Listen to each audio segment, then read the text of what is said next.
Subscribe Manfna Journey of Self-Realization and press bell icon to get notification for new video.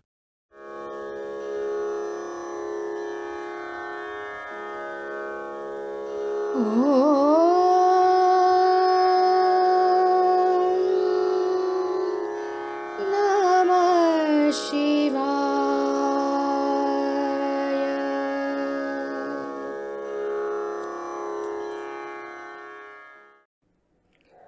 अगर आपकी मन की अवस्था दुखी हो और आपने यात्रा के लिए कितनी भी सुविधाओं वाली एक्सप्रेस गाड़ी बुक की हो, जिसमें रिजर्वेशन, खान पान की सारी सुविधाएं होने के बावजूद भी अगर आपका मन दुखी है, तो उस गाड़ी में सफ़र करने वाले अन्य लोग सुखी होने पर भी आप दुखी अवस्था में ही रहते हो।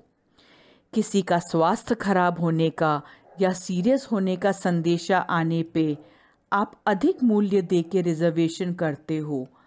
अन्य लोगों का प्रवास सुव्यवस्थित होते हुए भी आपका प्रवास मन की अवस्था दुखी होने के कारण दुखी रहता है।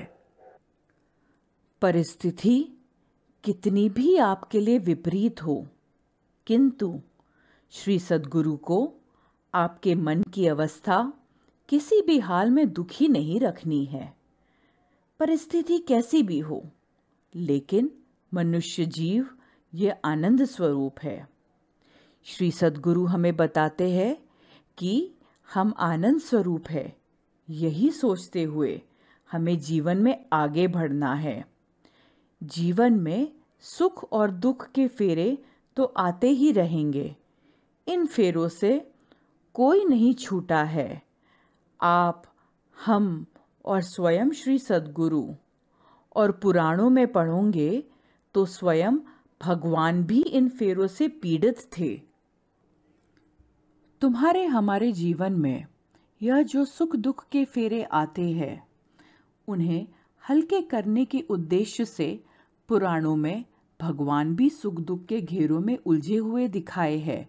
कभी यह बताया जाता है कि भगवान का स्वास्थ्य बिगड़ता है तो वह अश्विनी कुमार के पास दवाई लेने जाते हैं। समय आने पर अपना कर्जा उतारने के लिए कुबेर के द्वार जाते हैं।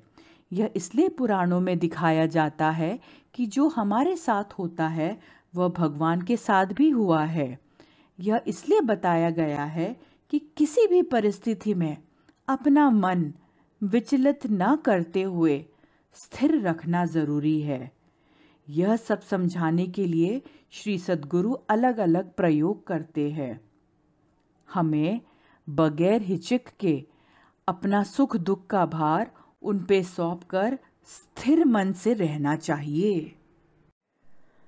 जिंदगी जीते समय, माला जाप करते समय, छठवें माले तक का जीना चढ़ते समय, जिंदगी का सफ़र जब डामाडोल रहता है या सुखी रहता है, सारी परिस्थितियों में पूरे विश्वास से श्री सद्गुरु को साथ लेके चलना चाहिए।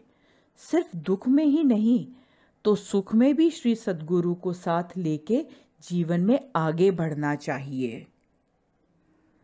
जब हमारा जीवन सुखमय होता है तो अपने आप हमारे में का अहंकार बढ़ जाता है।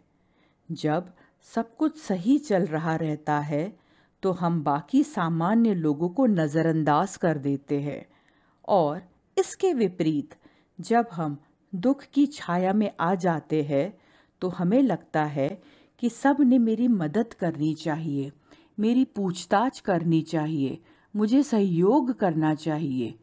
इस प्रकार का मन का भाव गलत नहीं है, लेकिन जब हमारे सुख के दिन आते हैं तो क्या हम दूसरे की ओर देखते हैं? नहीं देखते, पर देखना चाहिए। श्री सद्गुरु हमें बताते हैं, सुख दुख, आनंद अश्रु, यह सभी भावनाएं एक समान है। यह सभी परिस्थितियों में अपने आचरण में सुधार करके एक समान वर्तन करना चाहिए।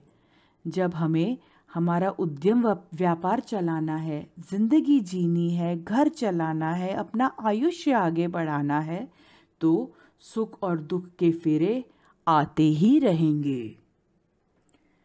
जब हम पुणे मुंबई यात्रा करने के लिए टिकट निकालते हैं तो हम यह सोच लेते हैं कि बड़ी आरामदायक सीट मिलेगी और मात्र 3 घंटे में सफ़र पूरा हो जाएगा। लेकिन ऐसा सभी के साथ मुमकिन नहीं। कभी कभी कुछ कारणवश यह प्रवास 7 घंटे का हो जाता है जो मात्र 3 घंटे का लिखा हुआ है। यह हरेक के लिए समान नहीं रहने वाला। इस पर श्री सद्गुरु कहते हैं कि जिंदगी का सफर श्री सद्गुरु को साथ में लेकर पूर्ण करना जरूरी है। यह बात मन में ठान लो। हम अक्सर देखते हैं एसटी बस में यात्रा के दौरान छोटे बच्चे खूब रोते धोते हैं। उनके माता पिता उन्हें बिस्किट देकर, पीठ सहला के, किसी भी तरह उन्हें चुप बैठाने की कोशिश करते हैं। कभी माँ की गोद में तो कभी पिता की गोद में बारी बारी से बच्चों को संभालते हैं। बच्चे के साथ प्रवास पूरा करते हैं, ना कि उन्हें छोड़ देते हैं। और गांव पहुंचने के बाद वही बच्चे खुशी से कूदते फुदकते हैं। लेकिन जरा सोचिए, वह सफर के 8 घंटे बच्चों की और उनके माता पिता की अवस्था कैसी होती होगी। अब यहाँ हमारे जीवन के सफर में हमारे माता पिता कौन? तुम्ही हो माता पिता, तुम्ही हो श्री सद्गुरु राया। हमारे जीवन के सफर में उन बस के बच्चों के माता पिता समान हमारे श्री सद्गुरु हमारे जीवन सफर में आखिरी तक साथ रहेंगे। यह 100% सच है। इस बात में संपूर्ण विश्वास रखना जरूरी है। इसका यह अर्थ नहीं कि श्री सद्गुरु सब कुछ करने वाले हैं तो हमें कुछ काम काज नहीं करना। ऐसा गलत अर्थ ना निकाले। मैं कुछ काम धंधा न करते हुए घर में बढ़िया खटिया लगा के दिन में सो जाओ कि अब श्री सद्गुरु सब कुछ करने वाले हैं। ऐसा गलत अर्थ लगाना नहीं। श्री सद्गुरु को बगैर काम काज करे खाली पीली बैठने वाले लोग कतई पसंद नहीं। श्री साईं बाबा ने जीवन भर स्वयं का काम स्वयं किया और बाकी लोगों को भी काम पे लगाया। सभी को यह समझ दी कि काम करते हुए नाम लो। कई लोग बड़े गर्व से कहते हैं कि हमारा बेटा 14 घंटे भगवान का नाम लेता रहता है, काम कुछ नहीं करता, हम ही इसे खिलाते हैं। यह बात बिल्कुल गलत है। हट्टा कट्टा पढ़ा लिखा लड़का है तो उसने सबसे पहले काम की ओर ही ध्यान देना चाहिए, और अभी के ज़माने में तो बिल्कुल देना ही चाहिए। श्री सद्गुरु को यही अभिप्रेत है। तुम्हारी पढ़ाई लिखाई और व्यक्तित्व के अनुसार तुमने काम करना चाहिए। इंसान अपने अहम के कारण स्वयं के काम पूर्ण नहीं करता। स्नान के बाद अपना गीला तौलिया इधर उधर फेंक देता है, यह सोच के कि यह काम मेरा नहीं है, मेरी पत्नी का काम है, वही इसे सुखाने डालेगी। ड्राइंग रूम में रखा हुआ पानी का ग्लास और लोटा भी वही उठाएगी।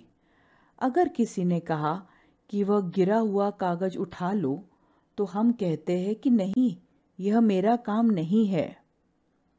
इंसान ऐसा बर्ताव क्यों करता है? अहम भाव के कारण करता है। यह अहम भाव मिटाने के लिए इंसान श्री सद्गुरु के दरबार में, मंदिरों में और गुरुद्वारों में जाता है। वह झाड़ू मार के अपने में का अहम श्री सद्गुरु चरण में छोड़ देता है। हम मंदिरों में, गुरुद्वारों में, दरबारों में देखते हैं कि काफ़ी सारे लोग 1-1 मिनट में झाड़ू लगाते हैं। या कुछ साफ सफाई का काम करते हैं। साफ सफाई होने के बावजूद भी झाड़ू लगाते हुए दिखते हैं, अर्थात वह अपने में का अहम खत्म करने के लिए वह यह कार्य करते हैं। गुरुद्वारे में के गुरु साहिब या मंदिरों में के साईं बाबा यह नहीं कहते कि पहले झाड़ू लगाओ और फिर मेरे पास आओ।